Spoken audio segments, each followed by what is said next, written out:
In this video, I'm going to share with you what to do if you hate your job. You've got two choices that I'm going to lay out both paths for you.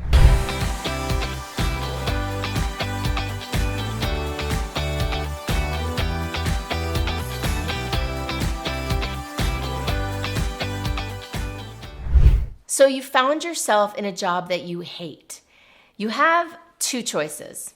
Choice number one, you can cope with it. You can deal with it. You can get along, go along to get along. Or choice number two, you can quit. A little bit about what I'm going to cover in this video. First, I'm going to cover how to cope with a job you hate more effectively. And then I'm going to cover how do you leave a job you hate. Another thing I'm going to cover is whether you should quit your job and become an entrepreneur, how to quit your job gracefully. I'm going to share a few fun business ideas, as well as the question of whether you need a business plan for a startup. And to that end, I'm going to talk about what goes in a business startup plan and how to write your own startup business plan. Let's start with what to do with choice number one, how to cope with a job you hate. My best advice for coping with a job you hate is to first see if you can fall back in love with it somehow. A lot of times we end up blaming our jobs and the things outside of us for how we feel, when actually happiness is really an inside job.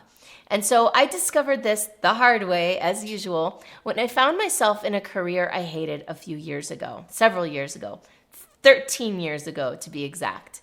I was miserable. I was a workaholic. I was waking up early, going to sleep late. I was driving 45 minutes each way through traffic, and my boss was mean, my company was difficult, and I blamed the job for everything. I blamed the job and I blamed the city. Now, here's what I can tell you. I'm really glad that I left my job, and we'll talk about that in a minute. But I also know now from doing so much work on myself internally that if I had done that work on myself while I was in my job, I am certain that my experience of my job would have been completely different. See, back then I was drinking heavily, I was eating badly, I was partying like a rock star at night, I wasn't meditating, I wasn't doing yoga. I basically was placing my happiness outside of me through food and drink and shopping and cars and parties and all of those things. Once I turned the mirror internal, once I started looking inside of myself, even later in a business that I wasn't enjoying, the business started to change and transform. And I know now that if I had done that work while I was at that job, my job would have changed and transformed too. So my first advice is take the focus off the job that you hate and turn the focus inward on how you can be a better, more aligned, more joyful person from the inside out. And as you do that work, maybe look around for another job. As you become a better person internally, chances are you will start to attract new and better opportunities out in the world. So my advice, best thing you can do is focus on yourself, become better, and start looking at other opportunities that align with that new version of you. Now, your second choice is to quit and leave. And by the way, that's what I did, and I am so glad that I did that. I don't regret it at all. That said, it was one of the hardest things I've ever done, mostly because of what I said earlier in the earlier part of this video, which was I wasn't focusing on myself. When I quit my job, I was still the same complainer. I was still the same blamer. I was still the same person that wasn't focused on becoming better, now looking for another job to make me happy, something outside of myself. So I am a big believer in no matter what you do, whether you stay or whether you go, focusing inward so that whatever you do, you are more joyful from the inside out and you get better opportunities. So the next question is, should you leave your job and become an entrepreneur? The answer to that is a resounding maybe. The fact is, not everybody is cut out to be an entrepreneur. I found it to be one of the most challenging things that I've ever done in my life.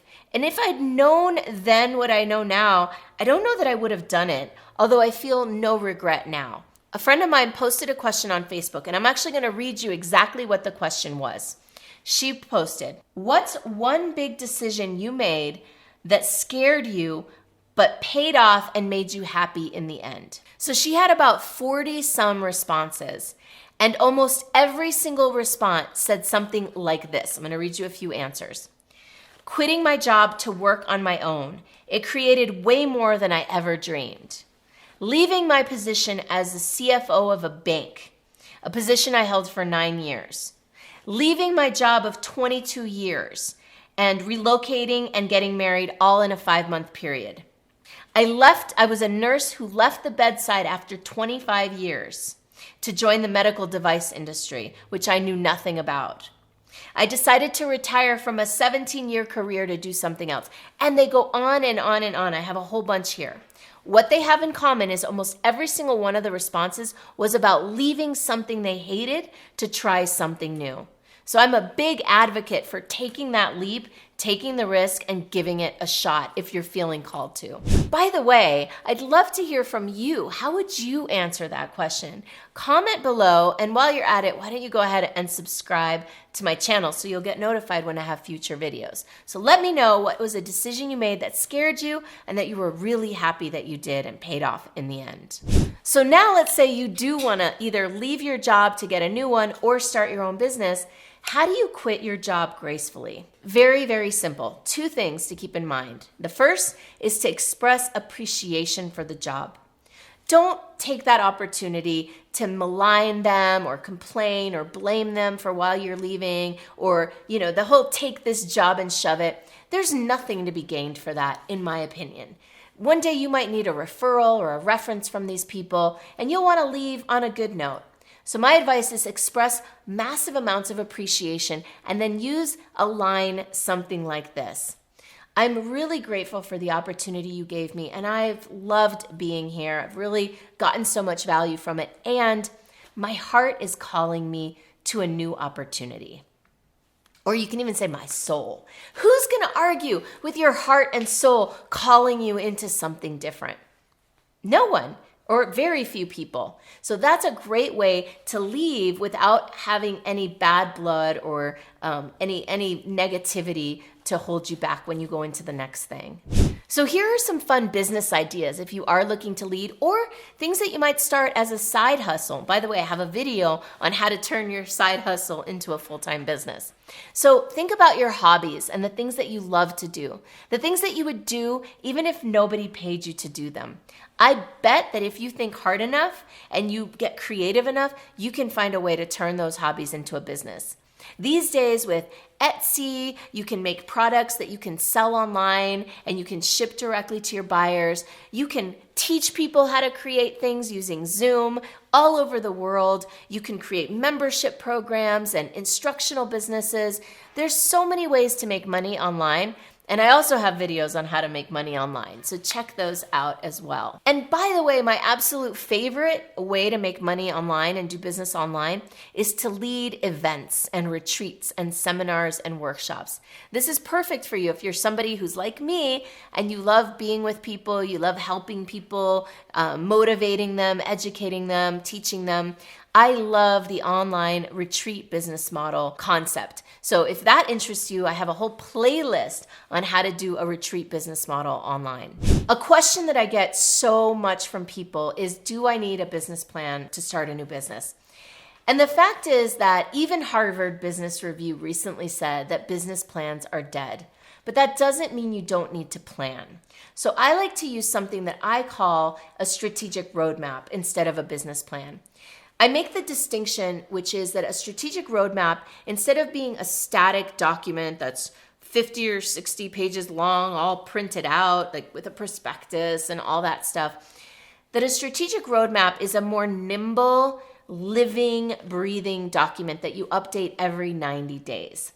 And so a strategic roadmap is actually like a repository for your vision, your mission, your business brand positioning, your projections, your marketing strategies, and your action plans.